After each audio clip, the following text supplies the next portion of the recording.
Hello, everyone, and welcome to another episode of the Perfect RIA podcast, What Works Wednesday edition. I am your host, Matthew Jarvis, and with me is longtime Backstage Pass member and just financial planner extraordinaire, Ross Welte. Ross, how are you today? I'm doing great. How are you, Matt?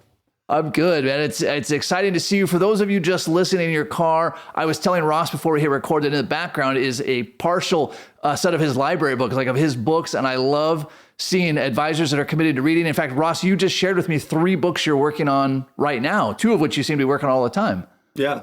I actually, I've always got books that I'm reading, but, one that I just go through from time to time is Around the Year with Nick Murray. Love that book. We all love Nick Murray. Obviously, I have this one on my desk all the time, Scripts from Nick Murray. It's just good education. And my favorite book I'm reading right now, The Power of One More by Ed Mylett. This book rocks. Yeah, there's some great stuff in all 3 of those. Actually, a friend of mine for my birthday last year, he had one of the early Nick Murray books, the one that has the Noah's Ark on the front, and it was still in plastic. And so I keep it like under lock and key because it's so valuable to me. But Ross, tell us a little bit about where you're at. You've implemented a ton of things last year. In fact, one of the mantras that you have, I think that's one of your core values, correct me if I'm wrong, but perfection is the enemy of progress, but we can always strive for excellence. So how did that work with all of the things that you were implementing last year?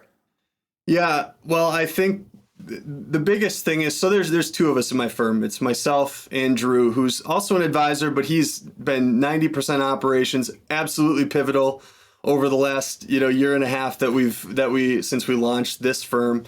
But there's a big tendency to want everything to be perfect before you act on it.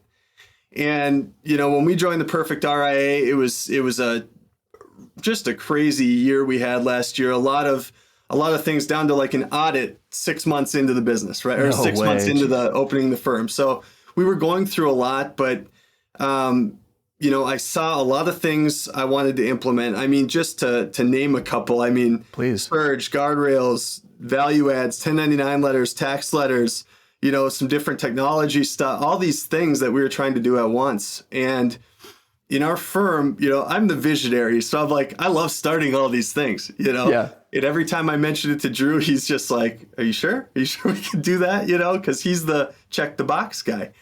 And we came up with this mantra last year because we realized, we're starting to do a lot of these things in determining what this firm is going to look like, what our value is going to be to our clients, and what they're going to value.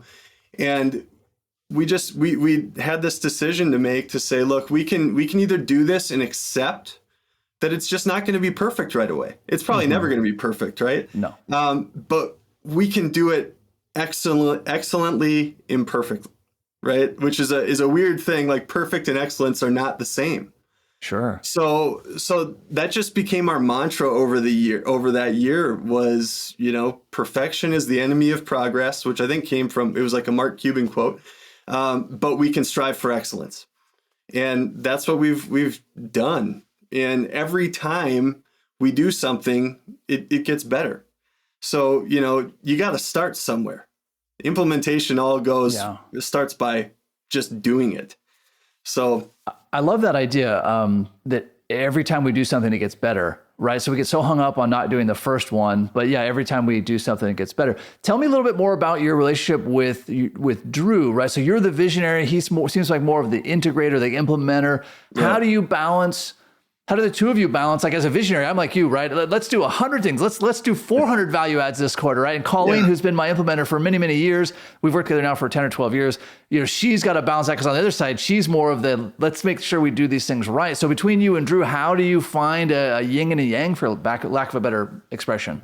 I'll tell you what, I think the best thing we have going for us is that we're not afraid we don't pull punches with each other, We always understand, the background on that is I came up through this industry in 2006, and I kind of feel like I have like the Slumdog Millionaire story, right? Like I've been a lot of different places in a lot of different corners of the industry.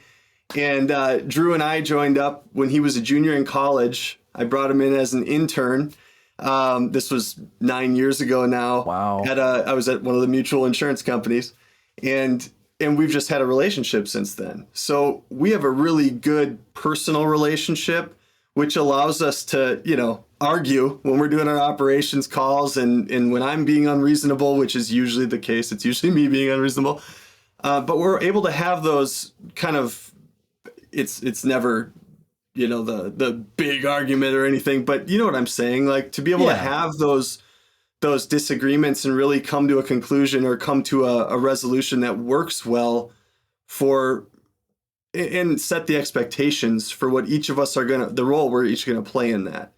And I think, again, we joke about it now, just how like Ross is like let's think 100 years in the future and, be really just in the clouds when we think about it. And Drew's sitting here going, but wait, Ross, how are we going to do that?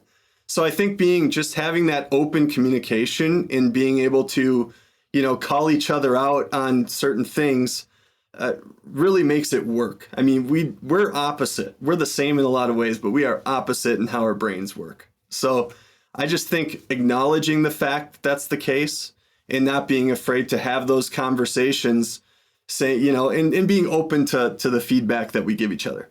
Right. If we're not open to it, nothing's going to work. Yeah. No. And stop me if I'm projecting here, but what I hear as you talk about your work with Drew is a lot of mutual respect, right? Yeah. So even though you by traditional roles, well, I'm the lead advisor and you're the operations or whatever the case may be. I mean, there's definitely this mutual respect. And yes, the buck has to stop somewhere. And if there's a disagreement, someone has to make that final decision. But at no point did you say, or did I hear you say, boy, we got this employee, Drew, and he kind of hangs around here. I mean, it was definitely a mutual respect.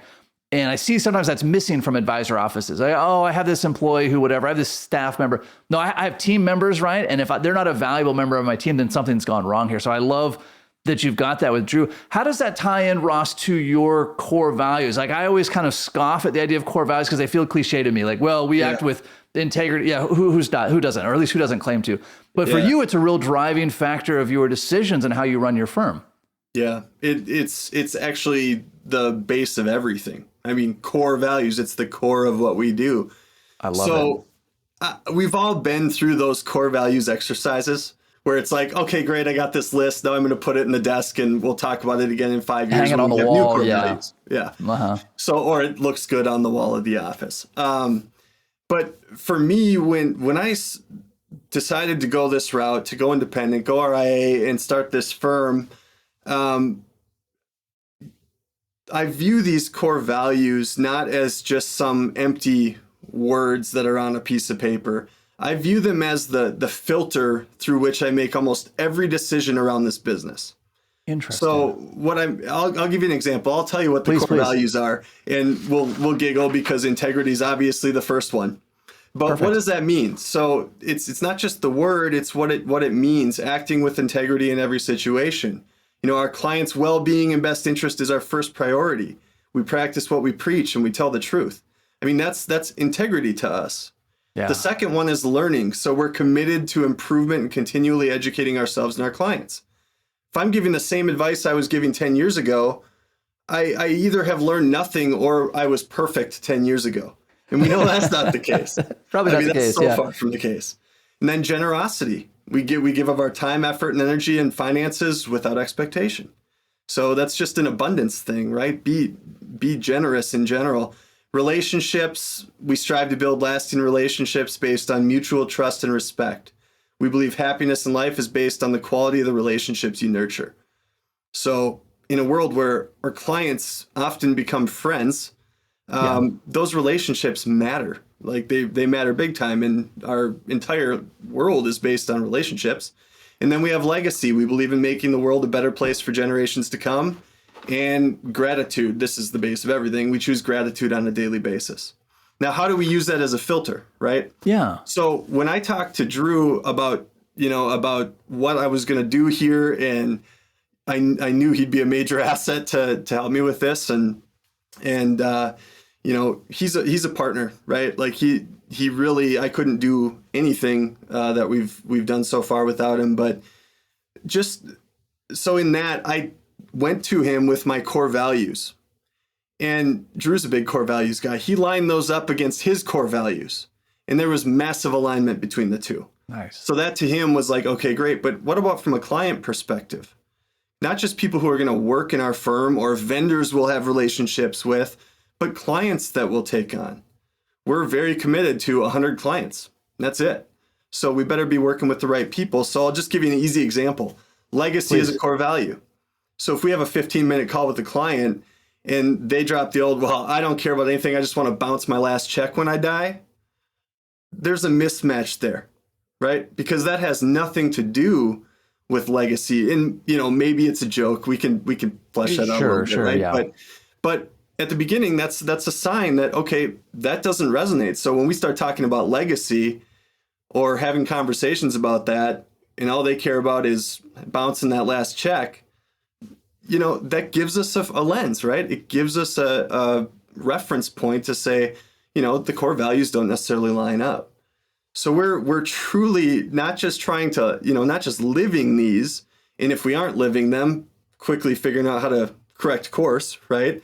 But using these as really our measuring stick for everything we do in this business. I think it's really awesome, Ross. And I love that you're looking at that as a way to filter clients, filter team members. How does that, or what happens when your core values rub up against imposter syndrome? So let's use that scenario you gave of a client, a prospective client comes in, says, hey, I don't care about, whatever comes next, however they articulated that. But your imposter syndrome is saying, I need this guy as a client. Like I can't pass on this client. Maybe I'll end up passing on every client. Maybe no one in the world espouses these core values. Maybe I'll be holding a sign down by the road at the end of the week, Will Financial Plan for core values, right? Like that's where all of our head trash goes. Let me know if I'm way off on this. How do you run into that? Maybe I'm projecting here.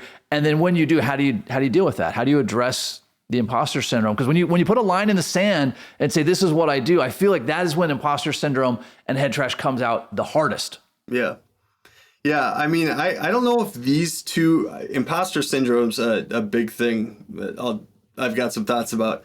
Please. But when it comes to this, I think that's more of a scarcity versus abundance mindset. Okay, good. And I spent the entirety of like probably 15 years of my career being told you have to be a chameleon. You got to have like 1,000 clients.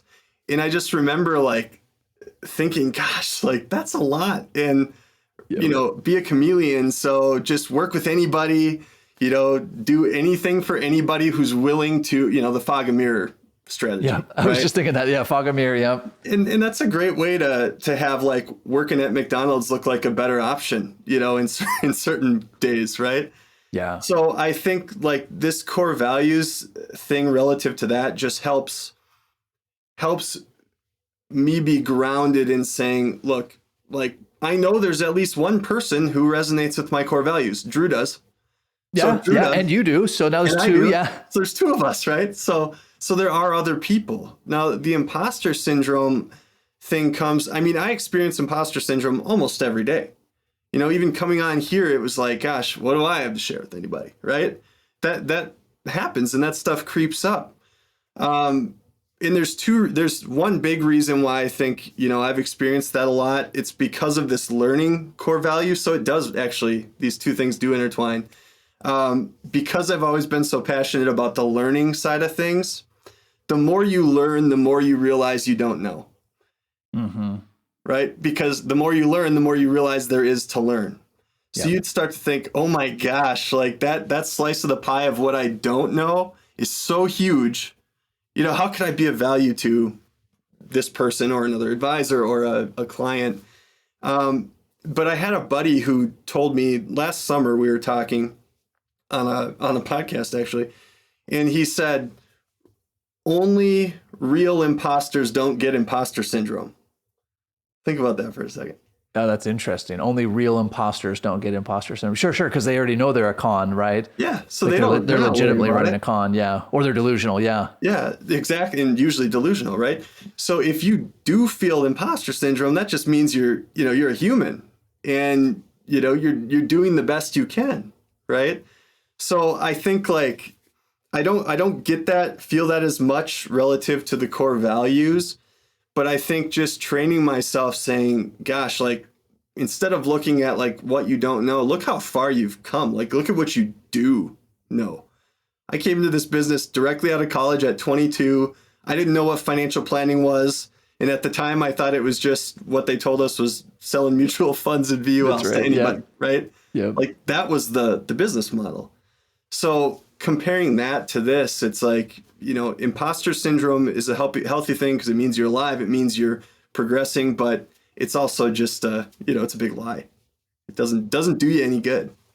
Yeah, for sure it is. And it's a great, I like that idea of, reminding you of what you do know. It reminds you to stay humble, right? Part of it is just for me thinking about when I feel a certain way, what's my next thought going to be? So when I feel like, man, what am I doing hosting a podcast? What am I doing writing this book? I could try to go to my immediate next one is, well, great news. If someone doesn't like my book or they don't like the podcast, I don't have to listen. So, there's no harm there. Or, hey, this is my reminder to always be up leveling my game. Like I can't sit still. I've always got to up level my game. And so I think, and I appreciate you sharing this. Not a lot of people are willing to talk about their imposter syndrome. We sort of think it's like a weakness, but we all have it. We all have those days where we doubt ourselves, where we're thinking, what the heck am I doing? And it's how you push out the other side that's really going to make a difference. Yeah. Well, and a big thing is, eliminating that is just keeping promises to yourself, right? Like if you feel like an imposter if you always say, well, I'm going to do this, I'm going to do this and this, and then you never do any of it. Well, I mean, I was the king of that for a long time, but what I found was the best way to get around that is to start keeping small promises to yourself, like read one page a day, right? Like that's so easy, and it's a promise you can keep to yourself. But it starts to extend to other areas of your life and your business. And a lot of this came from, I thank you for your book because, when I first started this firm, I'm like, oh, we're going to be at 100 million in like 12 months and it's going to be awesome. And I can't wait. And then 12 months came and we're close to $100 million. I promise you that. At this rate, not yet. It would take a few more years. Right. Not yet. But the whole point was, let's just rethink about, making these goals realistic, maybe breaking them up into chunks and just being really proud of where we've gotten in spite of the circumstances over the last, say 12 months or so. So Ross, that's so valuable. It's so valuable to have that BHAG goal, right? Like, hey, I want to get to 100 million or a billion or whatever you're aiming for, right? And then to dial that back down to, all right, what can I control, right? What's the promise I can keep to myself? All right, the promise I can keep to myself is I'm going to make 5 phone calls, or I'm going to do 3 blog posts or whatever that is. And then I'm going to celebrate that victory. So even though I do feel robbed, legitimately so, that I'm not at my 100 million mark yet, I did that thing I said I was going to do. And that thing was 100% in my control. Yeah. And so I love to hear the things that always work, right? Whether it's the book, The Power of One More, or Nick Murray's Daily Reader, whatever it is, the things that always work, and they always will work. Yeah. And don't try to reinvent that wheel. There's no Don't reason try to reinvent it. You're not really good at trying to reinvent the wheel. I promise you. Talk to us, if you don't mind, for a little bit, Ross, about doing value adds. So I know you've implemented surge meetings and guardrails and the tax letter and 1099 letter and one-page financial plans and a dedicated client email address. Like, I mean, you basically just did everything all at once, which is my style, by the way. I love it. If I learn 10 things, I want to do all 10 of them. Yeah. But tell us a little bit about that, lessons learned, mistakes made along the way. Well, I'll tell you what, like there's when you're implementing new things, there's this, what if this doesn't go very well? Like, what if everyone hates it kind of thing? But what I found out, and we were fortunate because not being that far into the new firm, it was like the first time in my entire career where I've had control of everything from a process perspective. And it's like, just go for it. Because what I found out, it's not as hard as it sounds. Like, that sounds like a lot of stuff, but it's all completely related. Right. Yeah. Like, I think it started with Surge. Surge was kind of the first thing that I was like, that makes sense. I want control of my calendar. My wife and kids, my family is the most important thing to me. So how do I make it work where I can be excellent for my clients and still see them? Well, Surge was number one for me. Now, that doesn't work for everybody, like we've seen discussions about, right? But for me, it was really good. So it was like, okay, Surge is easy. That's just a calendar thing. Yep. Guardrails we were kind of doing a version of anyway, read all the white papers and stuff, but all the other value adds, because we implemented Surge, all that time we gained without extra hours, just time we gained in the prime hours is like, that allowed us to do that. So so it wasn't like some magical thing where I put in all this extra time and extra work and effort to do this. Granted, it was effort, but it was like getting control of that calendar through Surge is what enabled all these other value adds. And I'll tell you what, clients have loved it so far. I mean, there's more predictability for them. They have more information than they've had in the past, even ones that have worked with me for a while. But what I haven't done yet is ask them which ones don't they care about? Great question. Because I don't know. Murray, yeah. What is it we're doing that we should stop doing? Yeah. Well, and the value adds help with the head trash as well, right? When I think, all right, have I looked at every single client's estate documents? And then you start to wonder, oh, that's right. 6 months ago, we did that value add and we reviewed every single one. Have I looked at every client's tax return? Oh, yeah. Well, because we do this value add every quarter. And you're right, it ties perfectly into Surge. If you're trying to squeeze value adds into a normal schedule, it's probably not going to work. But if you say, hey, I'm going to do my meetings this week, and this is my week for the value add, or however you're going to break up that time, suddenly, like you said, there's all the time in the world to make it happen. Yeah. And it feels weird. It actually feels weird having that kind of time, but you know you're doing more for your clients, or at least for me, I know I'm doing more for my clients than I've ever done. And that's what this is all about, right? To begin with. That's right. That's right. The whole premise of this is how do we deliver more value to clients as efficiently, as effectively as possible so that we have time for even more value adds, time for family, time to grow a practice, all of those great things. Yeah. Well, Ross, it's so exciting to hear about the things that you're doing, the core values that you're implementing, the professional relationship you have with Drew, how you work with clients. What are some action items that you would have given yourself if you were listening to this podcast a year ago, this episode, excuse me, I know you were listening to the podcast. If you were listening to this episode a year ago, what advice or what action items would you give to yourself then or to someone in that similar situation? It would be purely just do it, right? There's a lot of things we can spend a lot of time thinking about implementing, trying to get them perfect, and you don't have to do all of them at once. But if there's one that you like, if there's one that resonates with you, just take some action to start that today. Like that client's ad email address, I spent a lot of time thinking about. And finally, back in December, I was like, no, we just have to do this. And we did it. Have to do it, yeah. And it works, Yeah. So don't worry about being perfect. Like decide on what you're going to do, commit to that, execute that, and then accept whatever results you get and make adjustments from there.